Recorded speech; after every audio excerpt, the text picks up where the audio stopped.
Aujourd'hui, on va parler, comme vous le savez, de commedia dell'arte. Alors d'abord, qui peut me dire c'est quoi la commedia dell'arte? Qui a une idée de c'est quoi? Oui. C'est une comédie faite en Italie. C'est une comédie, oui, une tradition italienne de théâtre, oui. C'est la première comédie officielle. Oui, ben, c'est-à-dire il y avait de la comédie avant, mais c'est un des premiers genres de comédie qu'on connaît européen. Et Oui. professionnel. C'est une comédie où on improvise beaucoup. On improvise beaucoup, excellent. Donc il y a beaucoup d'impro, justement. Oui, d'accord.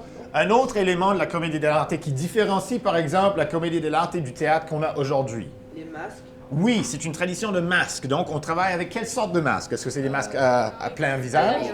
Demi-masque, exactement. Pour qu'on puisse voir les yeux, la bouche, hein, et les expressions faciales aussi. Oui. C'est seulement en italien. C'est seulement en italien? Bon, disons, traditionnellement, ça l'aurait été, oui. Mais comme on va voir, des fois, c'est dans n'importe quelle langue. Parce que des fois, ça peut être du charabia aussi. Oui. Ça m'a inspiré plusieurs d'autres pièces de théâtre. Exactement, c'est pour ça en partie que la commedia dell'arte, c'est très important pour nous, c'est parce que ça nous permet de comprendre d'autres types de théâtre qui sont venus par après. Surtout quand on parle du théâtre classique français, on parle de Molière souvent. Il y en a d'autres, bien sûr, Racine, Corneille, etc. Shakespeare, Charlie Chaplin.